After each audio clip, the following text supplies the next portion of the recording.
तो पिछली क्लास में हम कांस्टेंट देख रहे थे ना।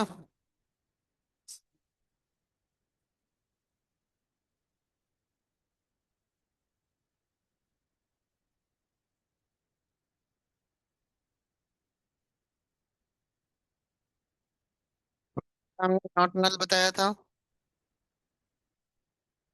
दूसरा प्राइमरी की था। तीसरा यूनिक की था। Check default, auto increment,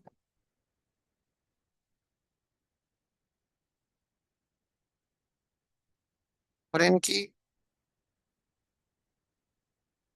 composite key. तो पिछली क्लास में हमने not null, primary key, unique key, check, default, ये पांचों बनाना और डिलीट करना देख लिया था है। तो अब हमें आज ऑटो इंक्रीमेंट देखना है, कंपोजिट की देखना है।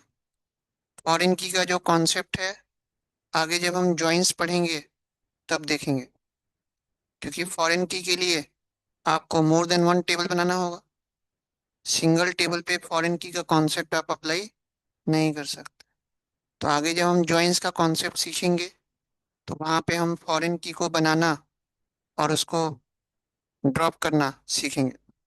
ठीक है। तो आज हमें पहले ऑटो इंक्रीमेंट और कंपोजिट की के बारे में देखना है कि ऑटो इंक्रीमेंट हम बनाएंगे कैसे और उसको ड्रॉप कैसे करेंगे। ठीक है, चलो। तो एक टेबल बनाते हैं।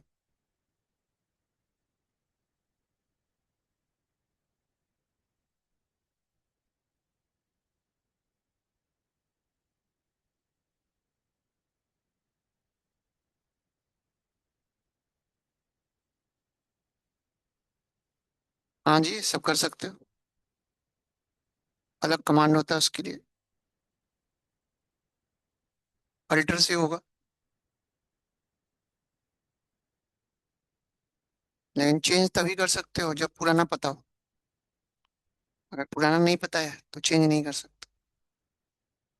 ठीक है। तो एक टेबल बनाते हैं।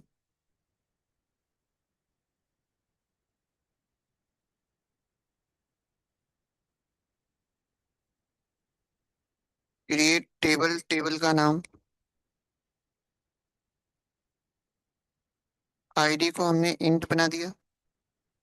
अब ये पॉइंट आप नोट कर लेना कि जिस भी कॉलम को अगर आपको ऑटो इंक्रीमेंट बनाना है उस कॉलम का प्राइमरी की होना मैंडेटरी है। अगर वो कॉलम प्राइमरी की नहीं है तो ऑटो इंक्रीमेंट बनेगा नहीं। इसका मतलब किसी भी कॉलम में अगर आपको ऑटो इंक्रीमेंट का फीचर इनेबल करना है तो उसके लिए उस कॉलम में तीन कांस्टेंट एक साथ यूज होगा। कौन कौन सा? एक नॉट नल, एक प्राइमरी की और एक ऑटो इंक्रीमेंट। आ गई बात समझ में? तो जब भी आपको किसी कॉलम को ऑटो इंक्रीमेंट बनाना हो उसके लिए मस्ट है कि उस कॉलम का प्राइमरी की होना मैंडेटरी है। ठीक है। और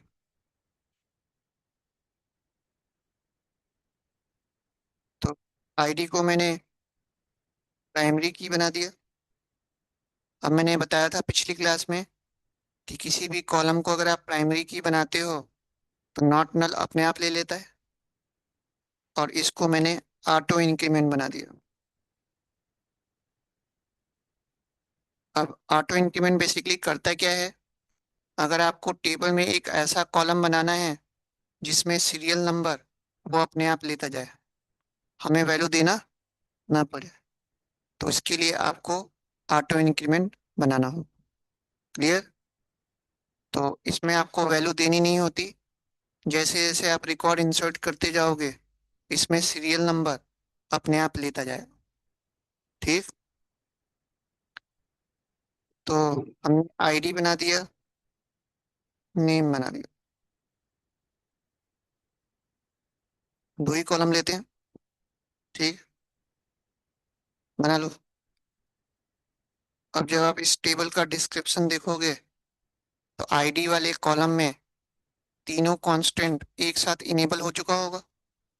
नॉट नल भी, प्राइमरी की भी, और एक्स्ट्रा में ऑटो इंक्रीमेंट दिखाता है। समझ गए? लिख लो।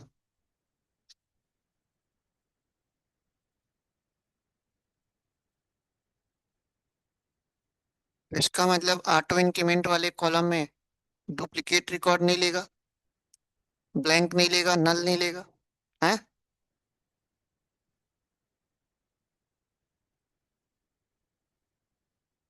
इतनी बात सबको समझ में आ गई? कोई डाउट? अब मैं केवल नेम में वैल्यू दूंगा, आईडी में तो वैल्यू अपने आप वो लेता जाएगा, और हमेशा बाय डिफॉल्ट ये वन से स्टार्ट करेगा। कहाँ से स्टार्ट करेगा? वन से। तो अब जब मैंने यहाँ पे इंसर्ट इनटू EMP2 और नेम में हमें वैल्यू देनी, आईडी में तो वैल्यू अपने आप लेगा। अब जैसे जैसे आप वैल्यू देते जाओगे सीरियल नंबर अपने आप लेता जाएगा।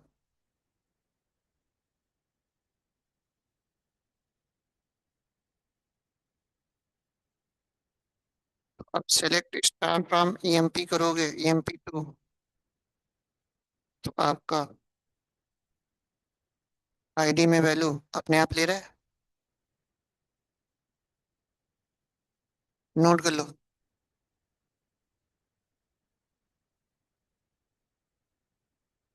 तो ऑटो इंक्रीमेंट बनाने का सिग्निफिकेंस सबको समझ में आ गया?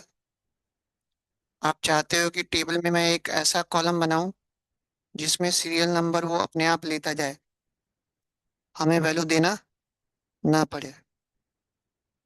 तो उसके लिए आप क्या करोगे, उसको ऑटो इंक्रीमेंट बना दो। क्लियर?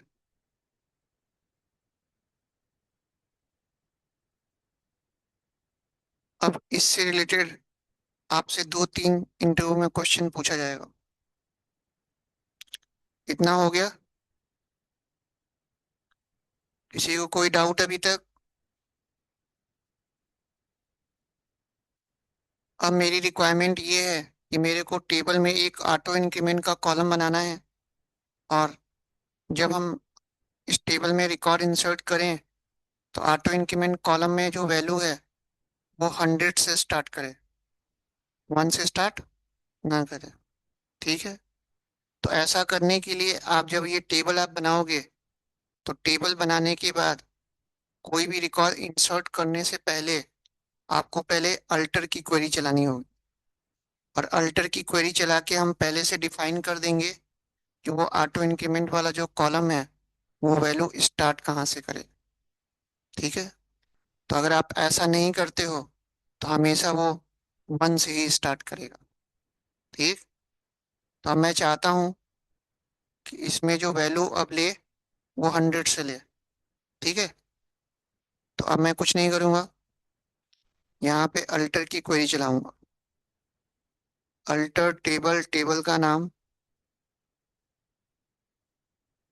और ऑटो इंक्रीमेंट इक्वल टू 100। जैसे ही आपने ये क्वेरी डिफाइन कर दिया, अब जो वैल्यू वो लेगा 100 से लेगा। ठीक है? यानी कि अब दोबारा मैं एक रिकॉर्ड और इंसर्ट करूं तो अब वो 100 लेगा। क्या लेगा? अब वो 101 लेगा।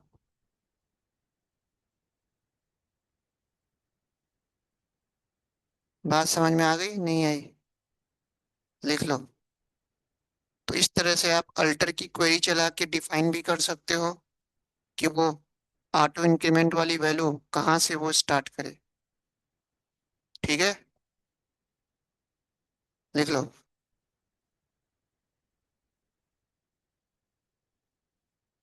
अगर आप अल्टर की क्वेरी नहीं चलाते हो तो हमेशा वो वन से ही लेगा। समझ गए? अब ऐसा नहीं है कि ऑटो इंक्रीमेंट में हम वैल्यू दे नहीं सकते। हम वैल्यू दे तो सकते हैं, ठीक है। लेकिन जब आप ऑटो इंक्रीमेंट में वैल्यू जब आप खुद से इंसर्ट करोगे तो वो वैल्यू नहीं दे सकते जो पहले से है, क्योंकि डुप्लीकेट वैल्यू तो लेगा नहीं, है ना। तो अगर नहीं देते हो तब तो वो अपने आप लेता जाएगा। लेकिन अगर आप देना चाहो तो आप दे सकते हो। आ गई बात समझ। तो अब मैं दोबारा से एक नया रिकॉर्ड इसमें इंसर्ट करना चाहता हूँ, और मैं ऑटो इंक्रीमेंट की वैल्यू मैं खुद से देना चाहता हूँ, ठीक है। तो ये देखो,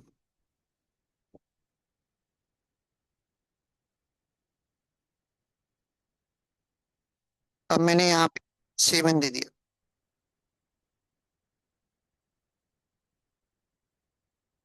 तो ये एक्सेप्ट करेगा या नहीं करेगा? करेगा, क्योंकि 7 तो है ही नहीं। अगर होता तब तो नहीं करता ना। तो अब अगर मैं सेलेक्ट स्टार फ्रॉम EMP2 करूंगा तो 7 ले लिया। और मैंने बताया था प्राइमरी की असेंडिंग ऑर्डर को फॉलो करता है, तो अपने आप बीच में चला गया। चलो अब क्वेश्चन ये है कि अब जब मैंने इसमें इंसर्ट कर दिया, अब दोबारा से मैं एक रिकॉर्ड और इंसर्ट करूंगा, और ऑटो इंक्रीमेंट मैं नहीं दूंगा, तो अब वैल्यू वो क्या लेगा? 102 लेगा या 8 लेगा?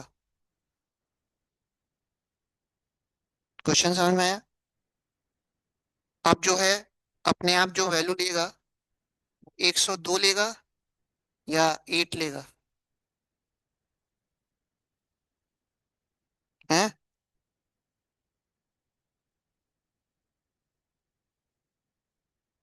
बताओ।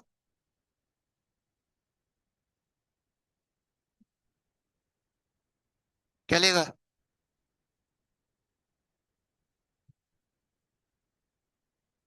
हाँ जी बताइए। सर 8 लेगा। क्यों? क्योंकि 7 अब डिफाइन हो गया है ना। आपको बताना है कि कभी भी वो जो है 8 लेगा ही नहीं, क्योंकि अगर वो 8 ले लेता गलती से तो इसका मतलब वो 8 फिर 9 फिर ऐसे चलेगा। और बीच में कुछ अगर उसको वैसी वैल्यू मिल गई, मान लो 10 से लेके 100 तक चला, फिर 100 के बाद क्या लेगा वो? तो हमेशा याद रखना कि अपने आप जो वैल्यू वो लेगा, हमेशा जो सबसे ज्यादा हाईएस्ट नंबर होगा उसके बाद ही वाला वैल्यू लेगा। आ गई बात समझ? जी सर। अब मान लो मैंने इसमें 50 दे देता, 51 कभी नहीं लेगा, लास्ट वाला ही लेगा। आ गई बात समझ में? तो अगर आप जो वैल्यू देना चाहते हो तो उसके बीच का वैल्यू तो आप दे सकते हो, लेकिन ये मत समझना कि बीच की वैल्यू दे दिए तो अब वो वहीं से स्टार्ट करेगा, वहां से स्टार्ट नहीं करेगा, लास्ट वाली वैल्यू से ही स्टार्ट करेगा। ऐसा अगर करता है तो प्रॉब्लम नहीं आ जाएगी। मान लो मैंने 50 दे दिया, तो चलो वो 50 से आगे 100 तक लिया, 100 के बाद क्या लेगा? फिर प्रॉब्लम नहीं आ जाएगी, क्योंकि 100 के बाद आपने 101 102 भी तो दे रखा है। अगली बात समझ। तो ये याद रखना कि अगर आपने खुद से वैल्यू दे दिया तो उसको वो कंसीडर नहीं करता, जो आपने लास्ट वाली जो हाईएस्ट वैल्यू है उसके बाद से ही वो वैल्यू लेगा। समझ में आ गई बात? तो ऐसे ऐसे इंटरव्यू में क्वेश्चन पूछे जाएंगे, नोट कर लेना। तो ऑटो इंक्रीमेंट में जरूरी नहीं कि आप दे नहीं सकते, वैल्यू दे भी सकते हो, लेकिन वैल्यू आपको वही देना होगा जो पहले से ना हो। पहले से कम नहीं, ज्यादा भी दे सकते हो, है। अब मान लो मैंने 110 दे दिया, तो अब दोबारा जब मैं वैल्यू नहीं दूंगा तो अब 101 लेगा, ये नहीं कि 103 ले लेगा। हमेशा जो सबसे लास्ट वाली वैल्यू है, जो हाईएस्ट वैल्यू है, उसके बाद से ही वो स्टार्ट करेगा। आगे बात समझ में नहीं आई? है, तो ये याद रखना। अब मान लो मैंने यहाँ पे 110 दे दिया, तो ये थोड़ा ना 103 से स्टार्ट करेगा, फिर 111 से ही स्टार्ट करेगा। समझ में आ गई बात? तो ये चीज आप लोग याद रखना। अगर मान लो मैंने एक ऐसा वैल्यू इंसर्ट करना चाहा जो है,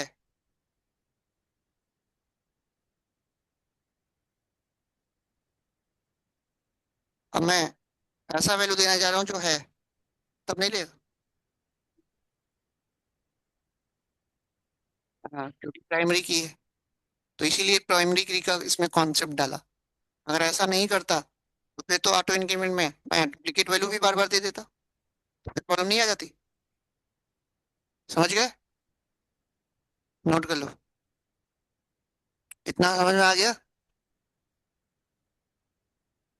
चलो, अब मेरी रिक्वायरमेंट क्या है कि इस आईडी वाले कॉलम में मेरे को डुप्लीकेट एंट्री करनी करनी है। मैं चाहता हूँ जो आईडी पहले से है, सेम वही आईडी मैं बार बार देना चाहता हूँ, जो कि पॉसिबल नहीं है। तो ऐसा करने के लिए क्या करना होगा?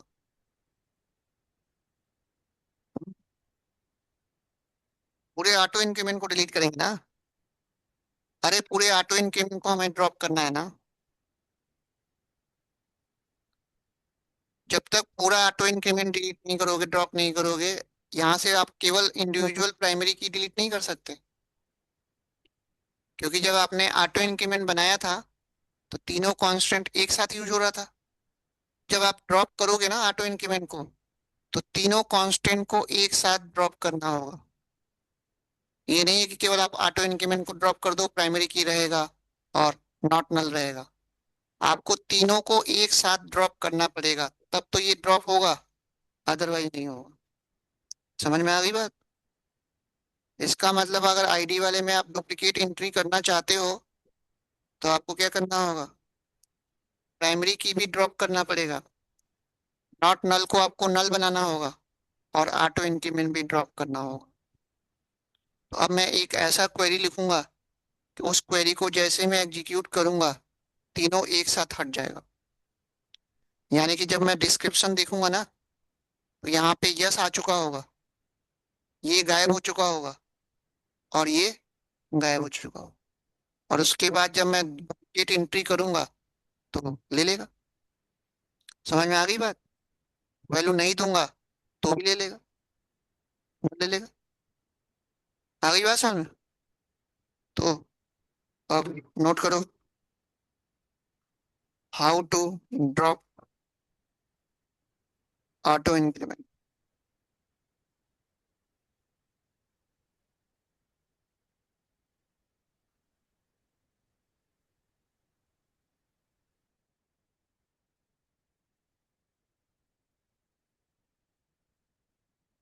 तो इसके लिए कौन सा कांस्टेंट यूज करोगे?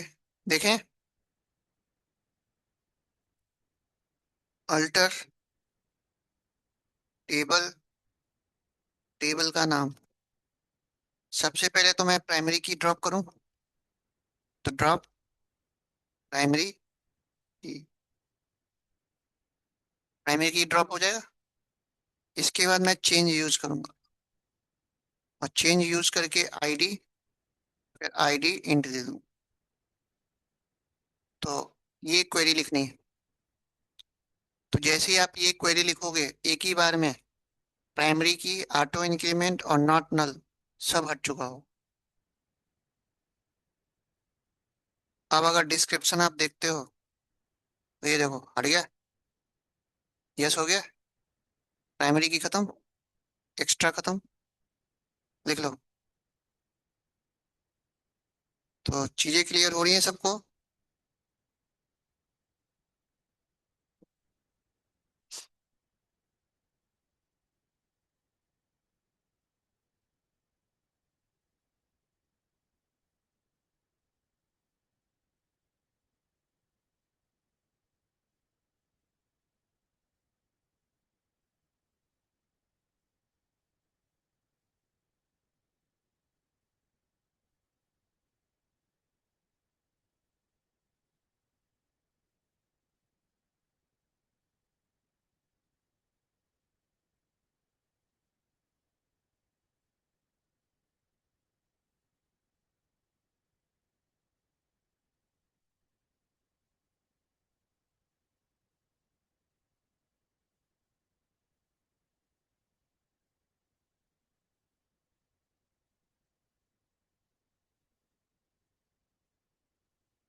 क्या समझ में आ गया?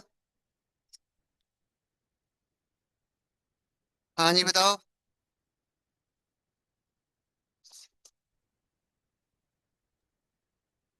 सर ये आईडी आईडी दो बार क्यों लिखा हमने? आपको पहले बताना होता है। बेसिकली सिंटेक्स कुछ इस तरह से होता है। देख लो। ये फाइल शेयर किया था आप लोगों को। हैं? शेयर किया था ये फाइल।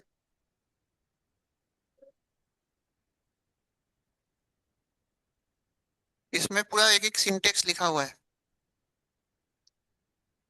एक एक कांस्टेंट को डिलीट करने का पूरा सिंटेक्स लिखा हुआ है। एक बार सिंटेक्स देखो क्या होता है सर ऑटो इंक्रीमेंट का। ऑटो इंक्रीमेंट को डिलीट करने का ये सिंटेक्स होता है। अल्टर टेबल, टेबल का नाम। ड्रॉप प्राइमरी की। चेंज ऑटो इंक्रीमेंट वाले कॉलम का नाम। फिर अगेन ऑटो इंक्रीमेंट कॉलम का नाम। फिर डेटा टाइप। तो दो सर बार। ये शीट शेयर कर देंगे दोबारा? हाँ जी, हाँ जी। तो जो सिंटेक्स है वो तो आपको याद करना होगा, बताया था। खुद से आप क्वेरी नहीं बना सकते। तो सिंटेक्स में लिखा हुआ है। जी सर। ऑटो इंक्रीमेंट वाले कॉलम का जो नाम है वो दो बार आएगा। उसके बाद फिर डेटा टाइप आएगा। समझ गए? कोई कंफ्यूजन? ठीक है सर, ये शीट नहीं सर, ये शीट दोबारा शेयर कर दीजिएगा सर। तो इसमें सारे कांस्टेंट को ड्रॉप करने का पूरा प्रॉपर सिंटेक्स है, एक एक चीज है ना। फॉरेन की का भी है आगे जो हम पढ़ेंगे। तो सारा एक एक चीज दिया हुआ है। इसमें ज्वाइंस के बारे में भी है, जो ज्वाइंस हम आगे पढ़ेंगे। फिर एक एक कांस्टेंट के बारे में ये डिफिनीशन लिखा हुआ है, क्या होता है ना। समझ गए? सर ये शीट दोबारा शेयर कर दीजिएगा। अरे कितनी बार बोलोगे, सुन लिया मैंने। ठीक है सर। अभी करूँ? नहीं सर, वर्क क्लास वर्क में कर दीजिएगा रिकॉर्डिंग। चलो, तो इसका मतलब अब दोबारा से अगर मैं इसमें डुप्लीकेट रिकॉर्ड इंसर्ट करूं तो ले लेना चाहिए। तो ये देखो, फिर से मैं 3 दे रहा हूँ, जितनी बार दूंगा ले लेगा। क्योंकि अब तो प्राइमरी की भी हट गया और नॉट नल भी हट गया। अगर मैं वैल्यू नहीं दूंगा तो नल भी ले लेगा। तो अगर मैं दोबारा एक रिकॉर्ड अगर इंसर्ट करूं और वैल्यू ना दूं आईडी में, केवल मैं नेम में वैल्यू दूं, तो भी ले लेगा। है ना? अब सेलेक्ट स्टार फ्रॉम EMP2 करूंगा तो देखो प्रॉपर काम कर रहा है।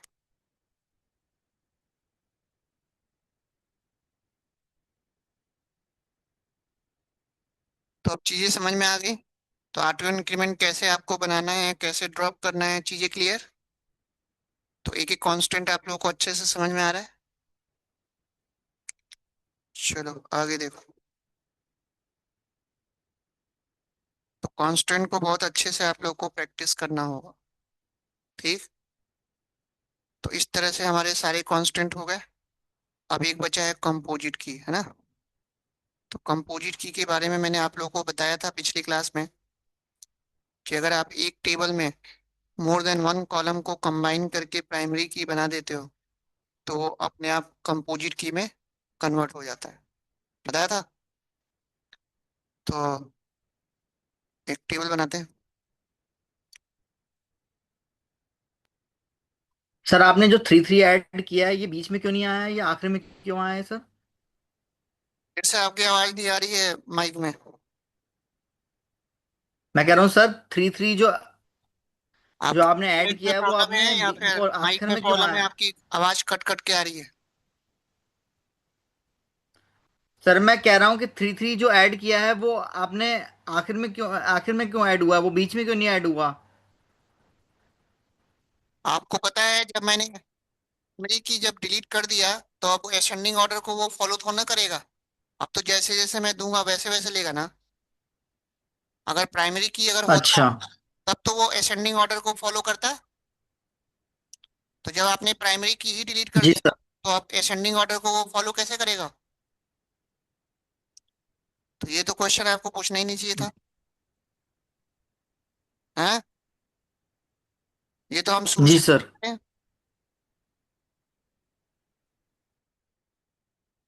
चलो एक टेबल बनाते हैं। क्रिएट टेबल, टेबल का नाम आईडी, नेम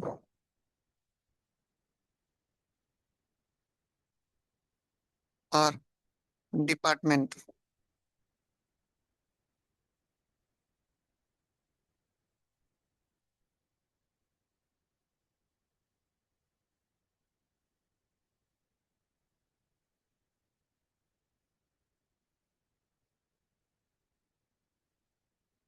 अब तीनों को मैंने प्राइमरी की बना दिया। तीनों को एक साथ मैंने क्या किया, प्राइमरी की बना दी।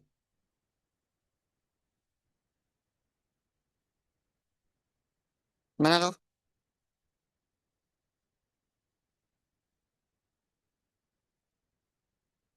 तीनों कॉलम आपका नॉट नल बन गया, तीनों कॉलम प्राइमरी की बन गया। तो यहाँ पे तो दिखा रहा है प्राइमरी की, लेकिन रियल में वो प्राइमरी की नहीं बना। तीनों कॉलम के अंदर मैं डुप्लीकेट वैल्यू बार बार दे सकता हूँ। ठीक है। तो अब जो ये यूनिकनेस चेक करेगा, वो कॉलम के बेस पे चेक नहीं करेगा, रो के बेस पे। सेम रो वो दोबारा नहीं लेगा। समझ गए? बना लो।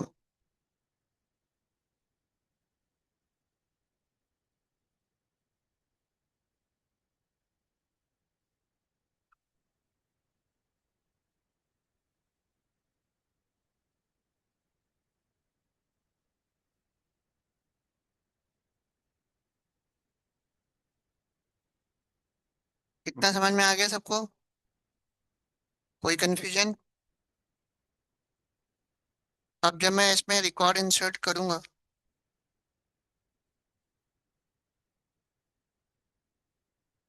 आईडी दे दिया, नेम। मान लो अमन सेल्स डिपार्टमेंट में काम करता है। ठीक है।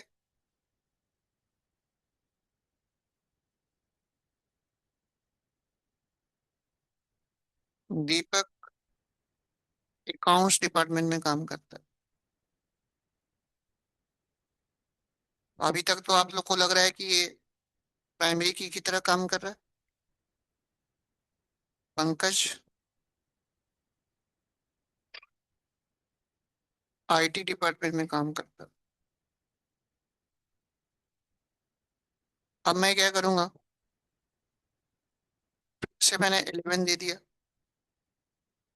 अमन जो है सेल्स में भी काम करता है और मार्केटिंग में भी काम करता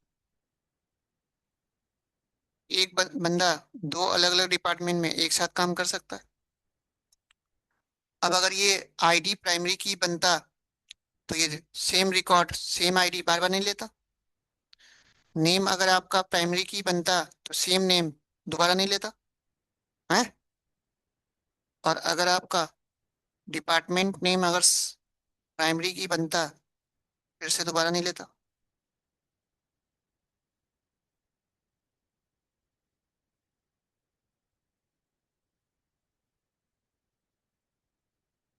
इसका मतलब तीनों कॉलम में मैंने डुप्लीकेट रिकॉर्ड इंसर्ट कर दिया, आईडी में भी, नेम में भी और डिपार्टमेंट नेम में भी। तो अगर ध्यान से अगर आप इस टेबल को देखो, तीनों कॉलम में आपका डुप्लीकेट रिकॉर्ड है। तो इसका मतलब प्राइमरी की नहीं बना। अब ये यूनिकनेस चेक करेगा। अब सेम रिकॉर्ड अगर मैं दोबारा से देना चाहूंगा, तो नहीं लेगा। किसी न किसी कॉलम में वैल्यू डिफरेंट होनी चाहिए। तीनों में अगर वैल्यू सेम मिल गया, तो वो इंसर्ट होगा ही नहीं। तो इसी को बोलते हैं कंपोजिट की। ठीक है। कोई डाउट?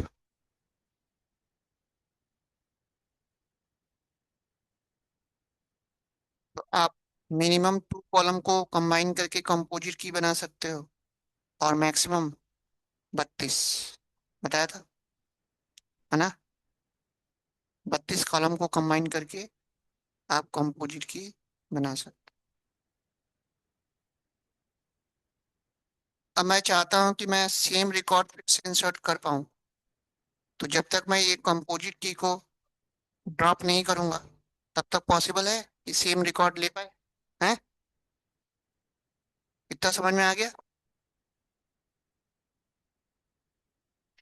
कोई डाउट अभी तक?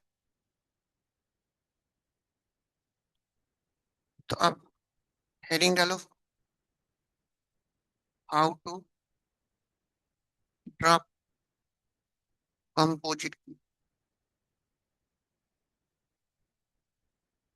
तो ड्रॉप करने के लिए कोई नई क्वेरी नहीं लिखनी, वही क्वेरी लिखनी है, ड्रॉप प्राइमरी की।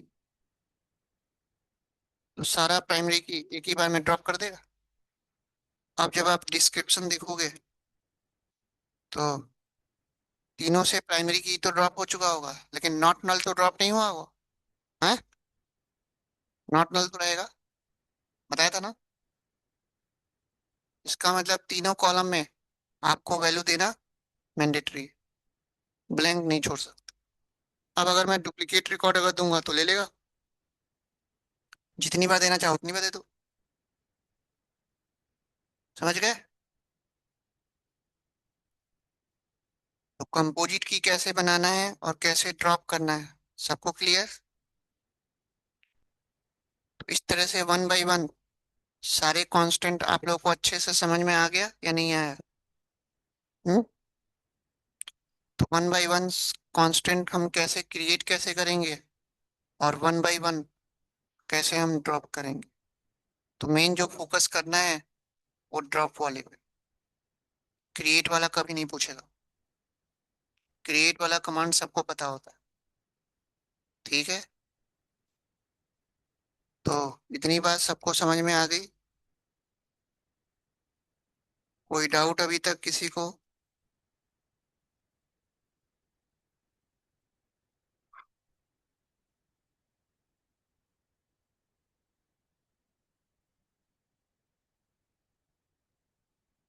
हाँ जी, इतनी बात सबको समझ में आ गई? कोई डाउट किसी को?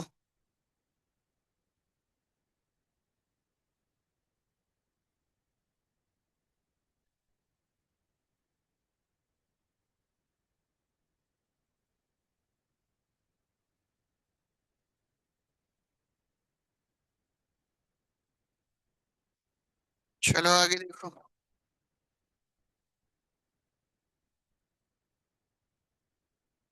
हाँ, चलो आगे नेक्स्ट क्वेश्चन। तो ये तो हमने वन बाय वन सारे कांस्टेंट बनाना और ड्रॉप करना देख लिया है ना। अब आपसे इंटरव्यू में क्वेश्चन ये पूछ लिया, ध्यान से सुनना। मैंने एक टेबल बनाया EMP2 नाम से, आईडी है, नेम है,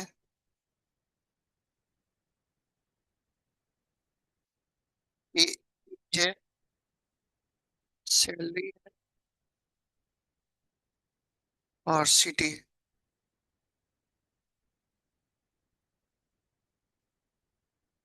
सिंपल सा एक टेबल बनाया। ठीक, बना लो।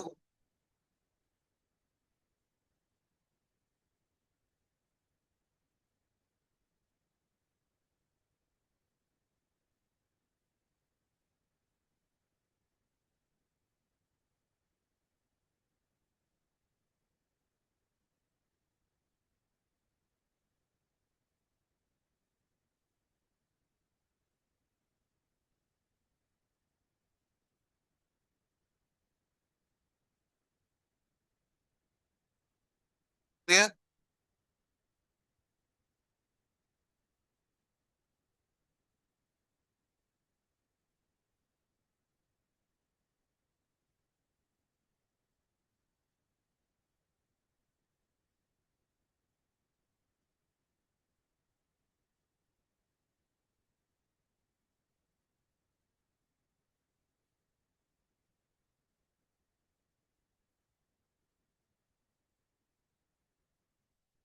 अब मैंने क्या किया, इस टेबल में बहुत सारे रिकॉर्ड इंसर्ट कर दिए।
अभी तक हमने नया कुछ नहीं किया।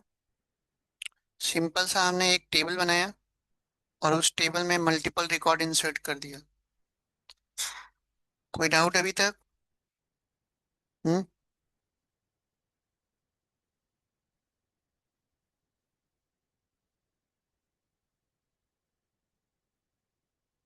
इतना हो गया। अब क्वेश्चन ये है कि अभी ध्यान से अगर आप देखो तो इस टेबल में कोई भी कांस्टेंट अप्लाइड नहीं है। अब मेरी रिक्वायरमेंट ये है, इस टेबल में मैंने बहुत सारा रिकॉर्ड इंसर्ट कर दिया है। अब मेरे को इस टेबल में सारे कांस्टेंट अप्लाई करने हैं।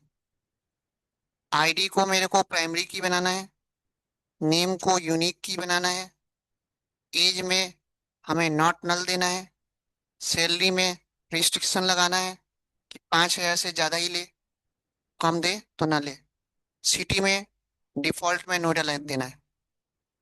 ठीक है।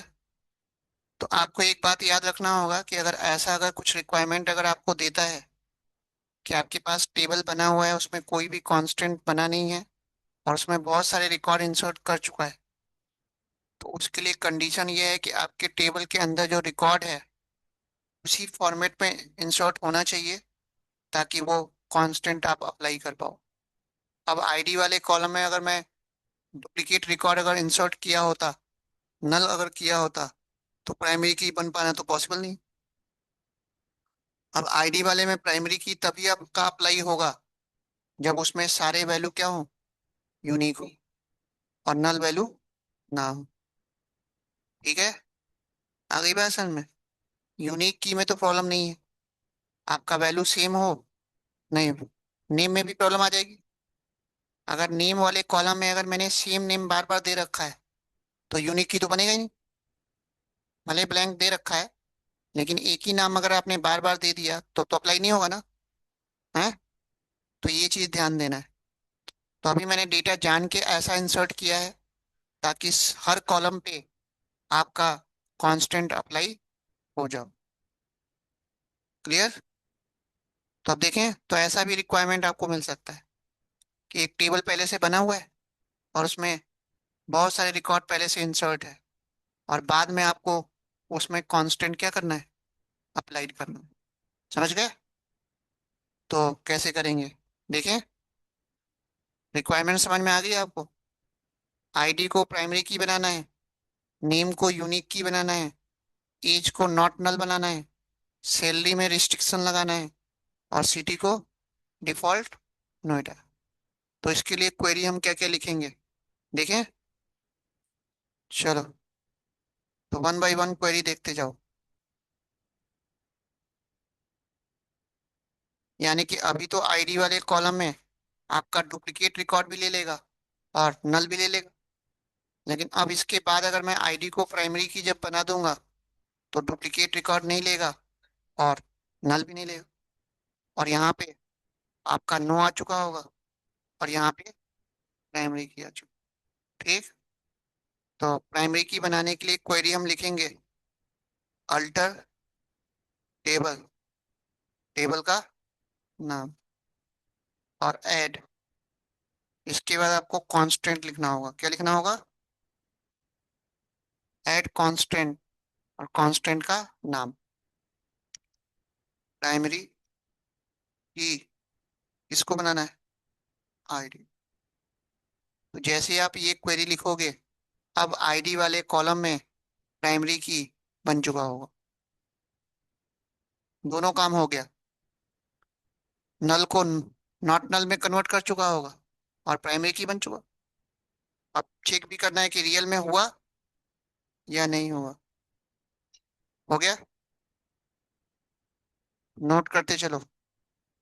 तो हर तरह से आपको कांस्टेंट का प्रैक्टिस करना है।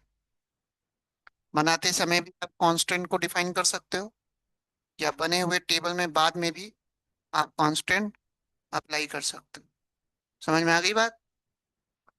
तो कैसे भी इंटरव्यू में क्वेश्चन पूछता है, तो हर तरह से आपको क्वेरी की प्रैक्टिस करनी हो। क्लियर? अब नेक्स्ट मेरी रिक्वायरमेंट क्या है? नेम वाले कॉलम को क्या बनाना है? यूनिक बनाना। तो अल्टर टेबल, टेबल का नाम, ऐड कांस्टेंट यूनिक, इसको बनाना है नेम। यूनिक में की लिखते नहीं है। अब जब आप डिस्क्रिप्शन देखोगे तो नेम में यूनिक आ चुका होगा।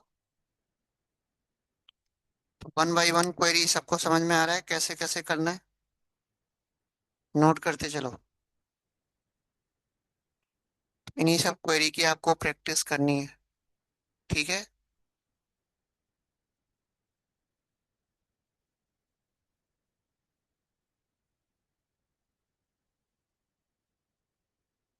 सब बनता जा रहा है। पहले आपका यूनिक नहीं था, अब आ गया। इसका मतलब अब नेम वाले कॉलम में आप डुप्लीकेट रिकॉर्ड इंसर्ट नहीं कर सकते। नल तो ले लेगा, लेकिन डुप्लीकेट रिकॉर्ड नहीं लेगा। ठीक है।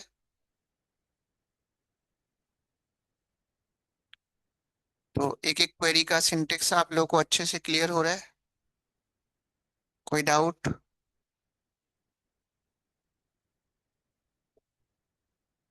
अब हमें करना क्या है? एज वाले कॉलम को नल से नॉट नल में मॉडिफाई करना है ना?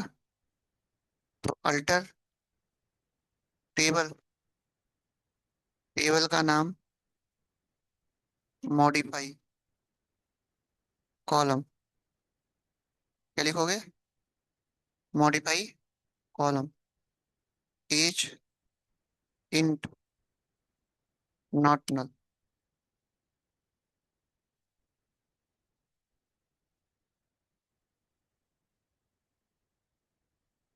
क्वेरी समझ में आ रहा है कैसे कैसे करना है? तो अब एज में जो नल यस था, अब नो आ चुका होगा। यानी कि अब एज में आपको वैल्यू देना मैंडेटरी है। डुप्लीकेट एज तो दे सकते हो, लेकिन वैल्यू ब्लैंक नहीं छोड़ सकते। तो वन बाय वन सारे सिंटेक्स आप लोग को अच्छे से समझ में आ रहे हैं? तो यही सिंटेक्स आपको याद करना होगा, रटना होगा। ठीक है। तो अल्टर का कमांड बहुत इंपॉर्टेंट है, सबसे ज्यादा यूज हो रहा है ना? तो देखो, पहले यस था, अब नो हो गया। सारा चेंजेस होता जा रहा है।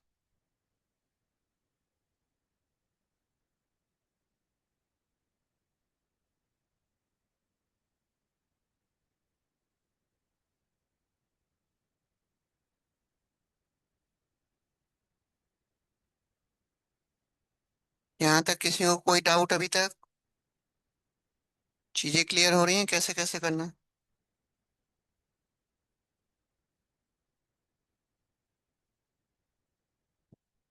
चलो नेक्स्ट क्या है। अब हमें सैलरी वाले कॉलम में चेक कांस्टेंट लगाना है, रिस्ट्रिक्शन लगाना है कि उसमें जो सैलरी है 5,000 या 5,000 से अगर मैं कम दूं तो वो एक्सेप्ट ना करे। अभी तो मैं 5,000 या उससे कम दूंगा तो ले लेगा, है, नहीं दूंगा तो भी ले लेगा, है ना। लेकिन अब मेरे को रिस्ट्रिक्शन लगाना है कि सैलरी 5,000 से ऊपर होना चाहिए। ठीक है।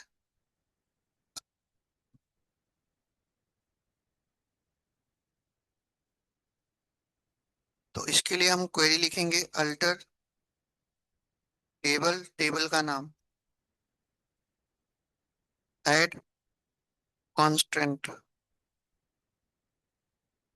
चेक कांस्टेंट यूज करना है, चेक और सैलरी ग्रेटर देन 5। अब आप सैलरी में अगर रिकॉर्ड इंसर्ट करोगे और 5,000 या 5,000 से कम दोगे तो वो एक्सेप्ट नहीं करेगा। समझ गए। तो यानी कि अब अगर मैं एक रिकॉर्ड इंसर्ट करूं, क्योंकि डिस्क्रिप्शन में तो दिखेगा नहीं, अगर मैं इसका डिस्क्रिप्शन देखूं तो डिस्क्रिप्शन में तो चेक कांस्टेंट पता चलता नहीं। तो आप इंसर्ट करके करते समय ही हम पता कर सकते हैं कि चेक लगा या नहीं लगा है। तो इंसर्ट इनटू टेबल का नाम वैल्यूज 5, राज, एज दे दिया। अब अगर मैं यहाँ पे 5,000 देता हूँ तो नहीं लेगा, जो एरर आ रहा है वो चेक वाला आ रहा है। तो 5,000 या 5,000 से कम दूंगा तो वो एक्सेप्ट नहीं करे। तो अगर आपने 5,000 से ज्यादा दे दिया तो ले लेगा।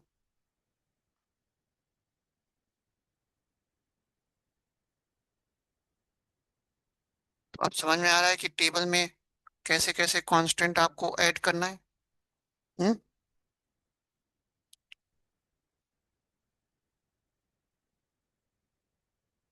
नोट कर लो ये सारा। तो इस तरह से आप लोगों को कांस्टेंट की थोड़ी प्रैक्टिस करनी होगी हर तरह से।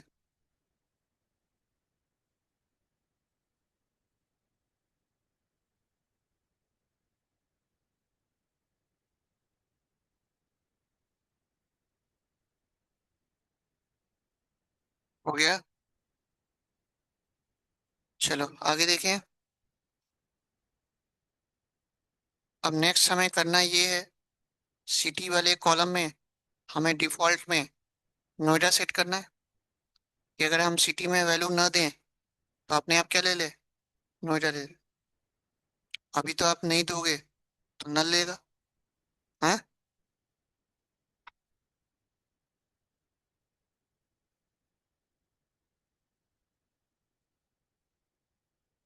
इतना हो गया सबका, कोई डाउट।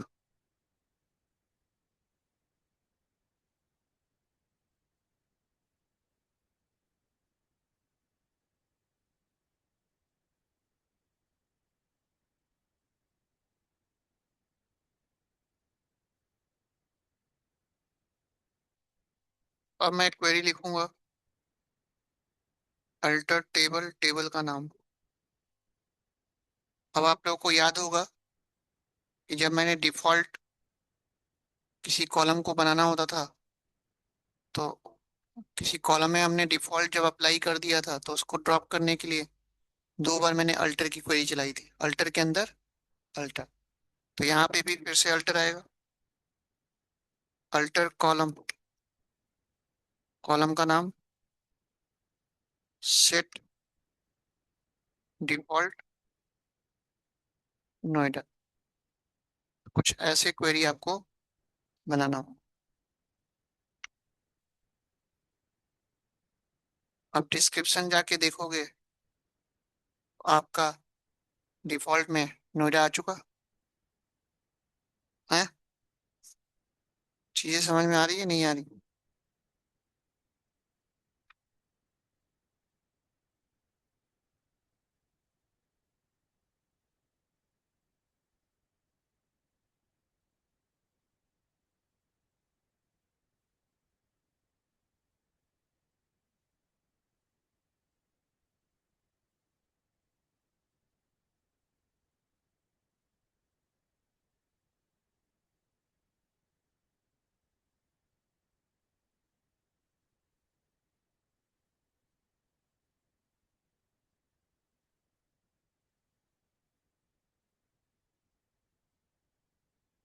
है ना, समझ में आ गया आप लोग को?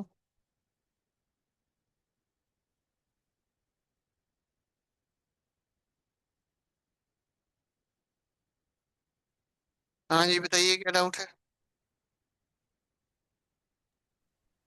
सर ये दो बार ऑल्टर क्यों लिखा है हमने?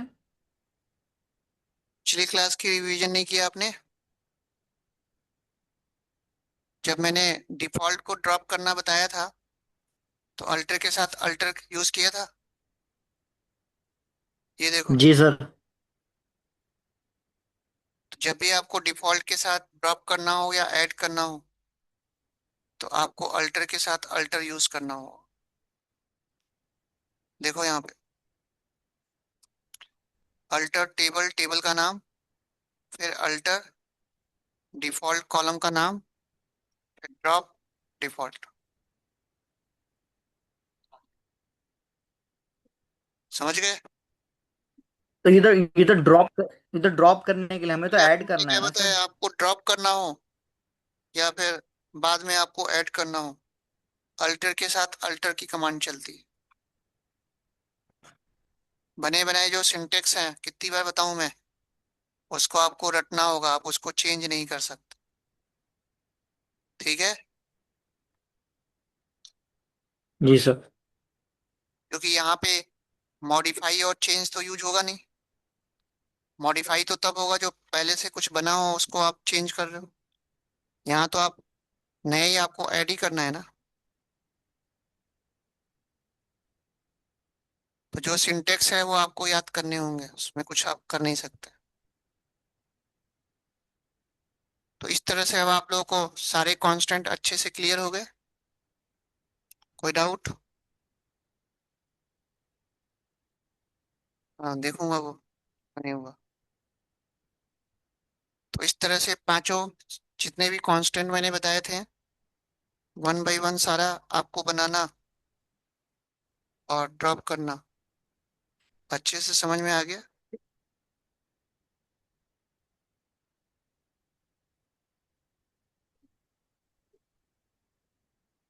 तो ये कांस्टेंट का जो कॉन्सेप्ट था ये आपका सारा कंप्लीट हो गया। ठीक है? अब नेक्स्ट टॉपिक है जो बहुत ही इंपॉर्टेंट है, नोट करो।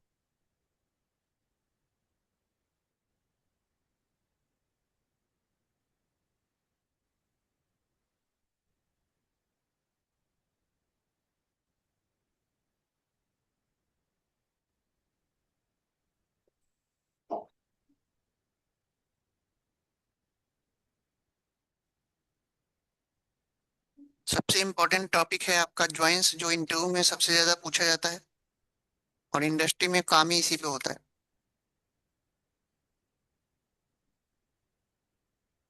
कोई भी आप RDBMS पढ़ो, चाहे ओरेकल हो, चाहे माइस्क्यूएल हो, चाहे मेरियाडीबी हो, चाहे एसक्यूलाइट हो, चाहे एसक्यूएल सर्वर हो, सब में ये 8 टाइप के ज्वाइंस मिलेंगे। ठीक है? तो इसमें सबसे पहला आपको ज्वाइन मिलेगा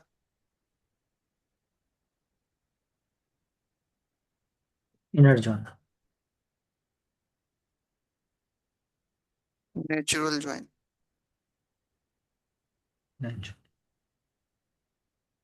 दूसरा आपको मिलेगा क्रॉस ज्वाइन। तीसरा मिलेगा सेल्फ ज्वाइन। चौथा मिलेगा इनर ज्वाइन। पांचवा मिलेगा आउटर ज्वाइन। अब आउटर ज्वाइन को फर्दर तीन में क्लासिफाई किया गया।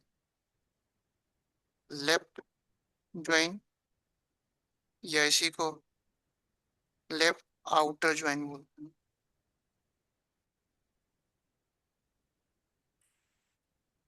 राइट ज्वाइन,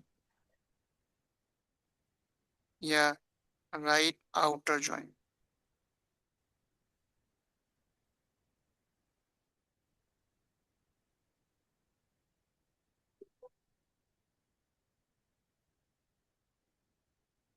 फुल ज्वाइन, या फुल आउटर ज्वाइन।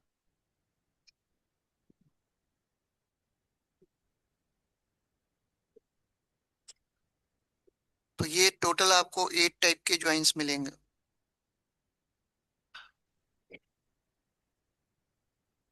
8 नहीं होता, 7 होता। 4 ये हो गए और 3 ये हो गया, 7 हो गया। आ गई बात समझ? तो टोटल आपको ये 7 टाइप के joins one by one detail में पढ़ना है। कोई डाउट?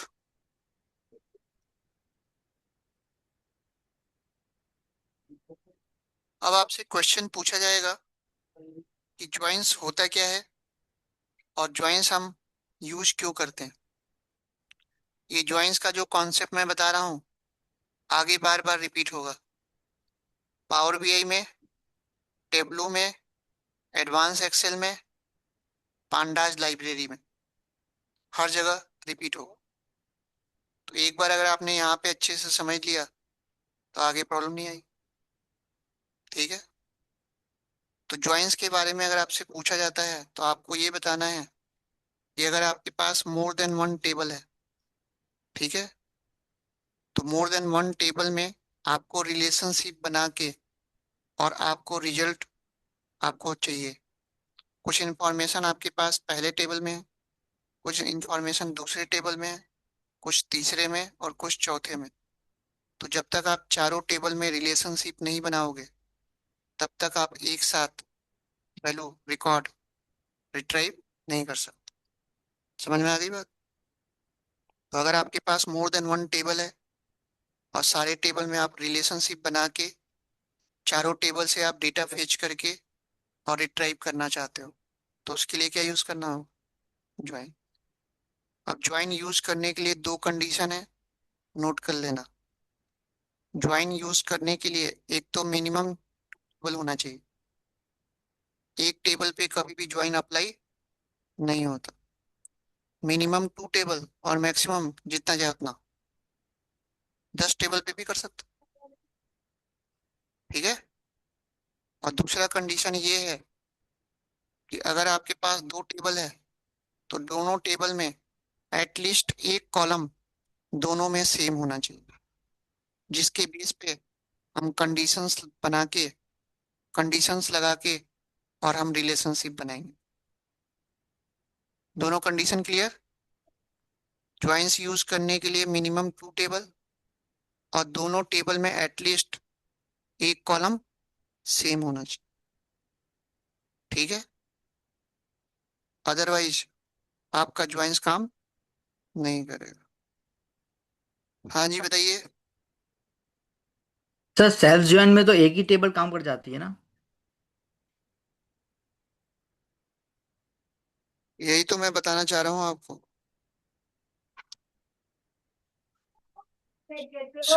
सेल्फ ज्वाइन के बारे में कुछ आइडिया है आपको? अभी नहीं। एक ही टेबल दूसरी एक ही टेबल ही ज्वाइन मतलब आपस में कर जाती है तो ना। अभी आपको सेल्फ अगर ज्वाइन अच्छे में से तो पता ना हो तो अभी क्वेश्चन मत पूछो। जब सेल्फ ज्वाइन जब मैं कराऊंगा तब बताऊंगा कि सेल्फ ज्वाइन भी रियल में दो टेबल पे ही काम करता है। ठीक है। अभी जो ठीक है दो सर। कंडीशन मैंने बताया नोट कर लो।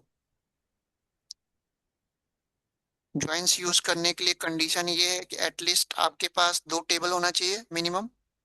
एक टेबल पे ज्वाइंस अप्लाई नहीं होता और दोनों टेबल में एटलीस्ट एक कॉलम सेम होना चाहिए। तो ये दो कंडीशन आपको याद रखना ही रखना है। जब तक ये दोनों कंडीशन फुलफिल नहीं होगा तब तक आपका कोई भी ज्वाइन काम नहीं करेगा। ठीक है। कैसे कैसे होगा वो सब डिटेल में कल देखेंगे। ठीक है। तो ये डॉक फाइल मैं आज आप लोग को शेयर करूंगा। उसमें ज्वाइंस के बारे में सारा डिफिनीशन है। एक बार आप लोग पढ़ना। ठीक है। तो कल हम ज्वाइंस के बारे में डिटेल में देखेंगे। ठीक है।